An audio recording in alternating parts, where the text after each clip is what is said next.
नमस्कार, मैं अमरिंदर कुमार गुप्ता। आप लोग से हम आज बात करेंगे ईएनटी के विषय पे। ईएनटी सबसे पहली बात तो होता क्या, कई बार ईएनटी शब्द सुन के लोग कंफ्यूजन होता है। ईएनटी का मतलब है ईयर, नोज, थ्रोट, जिसको हम ईएनटी कहते हैं। कई बार लोग देखते होंगे, कहते होंगे कि ईएनटी डॉक्टर ईएनटी से मिलना है। तो जो गले का जो समस्या होती है, जो नाक का समस्या होती है, कान का जो समस्या होती है, इनके जो डॉक्टर होते हैं हम ईएनटी कहते हैं। ये बहुत सेंसिटिव पार्ट होता है।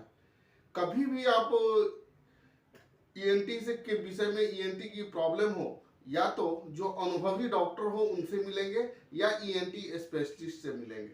ना कि कहीं भी दिखाएंगे नोज, कान और गले से हाथ धो बैठेंगे, ऐसा नहीं करेंगे आप।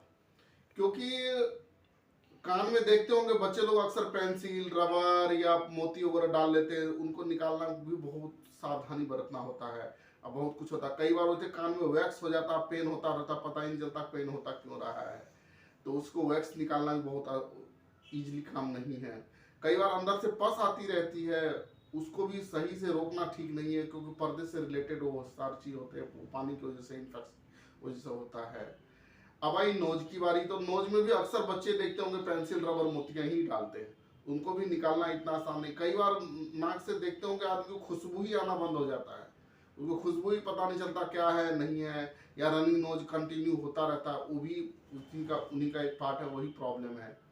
दूसरा आई थ्रोट की बारी, तो जितने हमारे गले से ऊपर का पार्ट है सारा कनेक्शन तो यहीं से है। अब इससे अंदाजा लगा लें कि बारीकी बारीकी बहुत सारे आर्टरी है, वेनस है, नाक के, आँख के, कान के, सबके विषय में, ब्रेन के सबसे रिलेटेड है। तो यहाँ भी बहुत सावधानी बरतना होता है। तो इसीलिए उन्हीं के डॉक्टर से, उन्हीं से मिलना जरूरी होता। नहीं तो कभी भी गलती से कहीं भी कुछ दिक्कत आ गई तो फिर गया वो विकलांगता के शिकार हो जाएंगे। अक्सर एक चीज आप देखते होंगे, गले में इन्फेक्शन हो जाते हैं, जो कि सर्दियों के मौसम में या मौसम जब चेंज होता तो हो, या गले अंदर से पक जाते, लोग खा नहीं पाते हैं, पानी नहीं पी पाते हैं, कुछ। तो उस कंडीशन में भी आदमी ईएनटी से ही मिलते हैं। तो उसमें मेडिसिन तो है ही, लेकिन सबसे पहली बात तो मेडिसिन से पहले हम बात करेंगे उनसे बचा कैसे जा सकता है। देखिए, नमक पानी की गरारे करेंगे, बच सकते हैं। कभी भी इस एरिया में वो गर्म कपड़े से सिकाई करेंगे तो बच जाएंगे।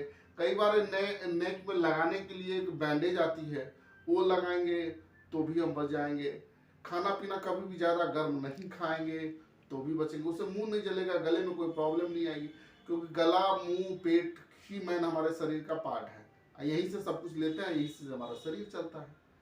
तो इस चीज़ सबको ध्यान में रखेंगे तो बहुत। ऊपर से जब भी मेडिसिन खाएं कोई भी, तो सोच समझ के खाएं कि आप सही मेडिसिन खा रहे हैं, इस चीज़ को ध्यान रखें। इसीलिए मैंने सबसे पहले आपको यही बोला था, कभी भी या तो अनुभवी डॉक्टर, ईएनटी अवेलेबल नहीं है तो अनुभवी डॉक्टर से मिले। ये नहीं तो किसी से भी मिले, कहीं भी मिले, उनको पता होता नहीं, आपको घुमाएगा, प्रॉब्लम बढ़ता चला जाएगा। या तो ईएनटी से मिले, इस टाइप का जो भी प्रॉब्लम है। आज का वीडियो में यही मुख्य हमारा उद्देश्य था, ताकि आप लोग इस चीज को समझे। इस शरीर को जो अंग के बारे में हमने बताया उस बहुत महत्वपूर्ण है, एक बार जाने के बाद ये दोबारा नहीं आएंगे। कृपया सावधान रहेंगे, सतर्क रहेंगे। धन्यवाद। मेरा चैनल सब्सक्राइब कीजिएगा। मैं अमरिंदर कुमार गुप्ता।